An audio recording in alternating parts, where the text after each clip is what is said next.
हाय church, good morning. स्वागत है सभी का इस मॉर्निंग के डिवोशन में। आज के डिवोशन का विषय है यहोवा के खोजियों को किसी भी भली वस्तुओं की घटी नहीं होती।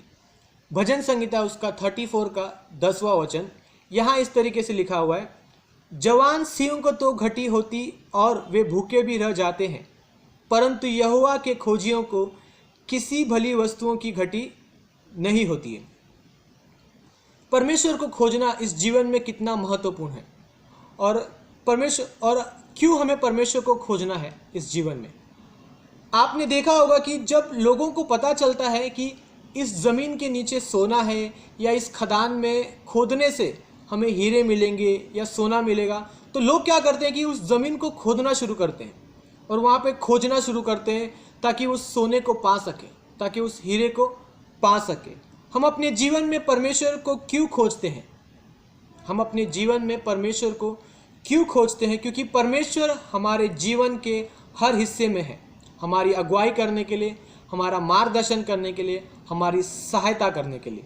भजन संहिता 34 के 10 में लिखा हुआ है, जवान सिंह को तो घटी होती है और वे भूखे भी रह जाते हैं। आपने देखा होगा, डिस्कवरी चैनल में आपने देखा होगा कि जब एक शेर हिरन का शिकार करता है तो शेर हिरन के पीछे भागते भागते वो एक ऐसे स्थान पे पहुंच जाता है जहां उसे घटी होती है और वहां उसे भूखा रहना पड़ता है।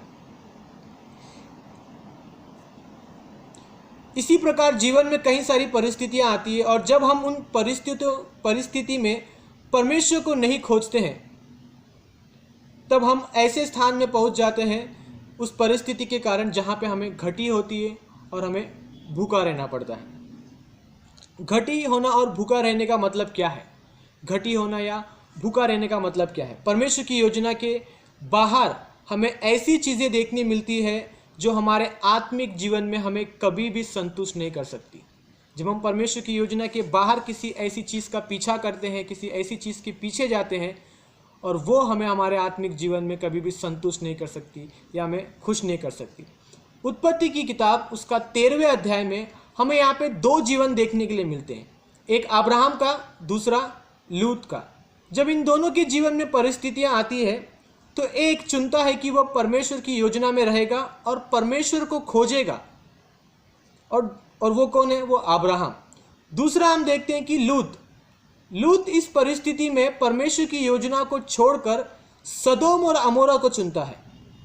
और बाइबल में उत्पत्ति की किताब 13वें अध्याय की 10वीं पंक्ति में सदोम और अमोरा की तुलना आदम की वाटिका से की गई है। सदोम और अमोरा की तुलना आदम की वाटिका से की गई है।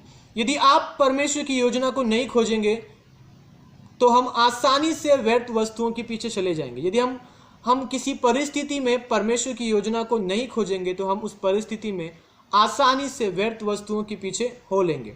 और ये व्यर्थ वस्तुएं, शैतान कई बार ये व्यर्थ वस्तुओं को हमारे जीवन में आदम की वाटिका की तरह दिखाता है, हमें लालच देने के लिए, हमें गिराने के लिए, हमें अभिलाषा में गिराने के लिए शैतान कई बार इन व्यर्थ वस्तुओं को आदम की वाटिका के समान शैतान हमें दिखाता है।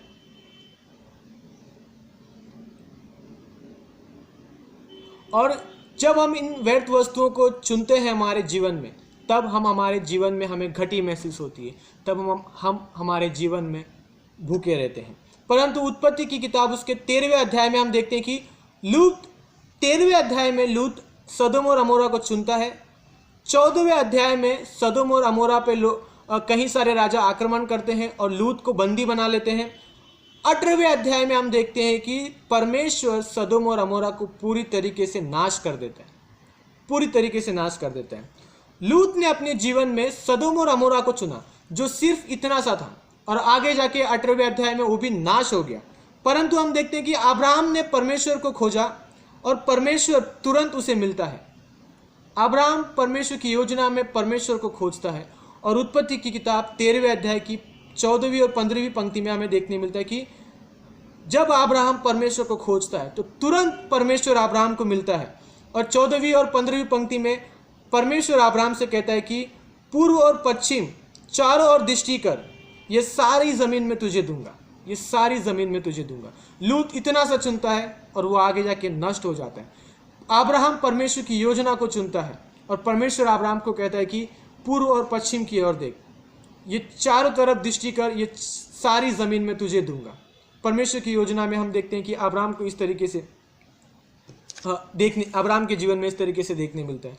परमेश्वर की योजना को खोजना, क्योंकि वह आपको हर परिस्थिति में मिलेगा। जब हम परमेश्वर की योजना को खोजते हैं, परमेश्वर हमारे जीवन के हर परिस्थिति में मिलते हैं, और जब हम उसको देखेंगे तब हम आनंदित होंगे, और परमेश्वर हमको सामर्थ्य देगा आगे बढ़ने के लिए ना। परमेश्वर हमको सामर्थ्य देगा आगे बढ़ने के लिए। यदि आप परमेश्वर की योजना को खोजेंगे हर परिस्थिति में, तो आप कभी भी व्यर्थ वस्तुओं के पीछे नहीं जाएंगे। यदि आप अपने जीवन में किसी भी परिस्थिति क्यों ना हो, अगर आप उस परिस्थिति में परमेश्वर की योजना को खोजेंगे, तो आप कभी भी किसी व्यर्थ वस्तुओं के पीछे नहीं जाएंगे। परमेश्वर की योजना को खोजने का मतलब है कि परमेश्वर के साथ चलना ना, परमेश्वर के साथ चलना। जब हम परमेश्वर की योजना को खोजते हैं, तो हम एक तरीके से परमेश्वर को खोज रहे हैं, ताकि हम उसके साथ चल सके इस जीवन में, इस परिस्थिति में।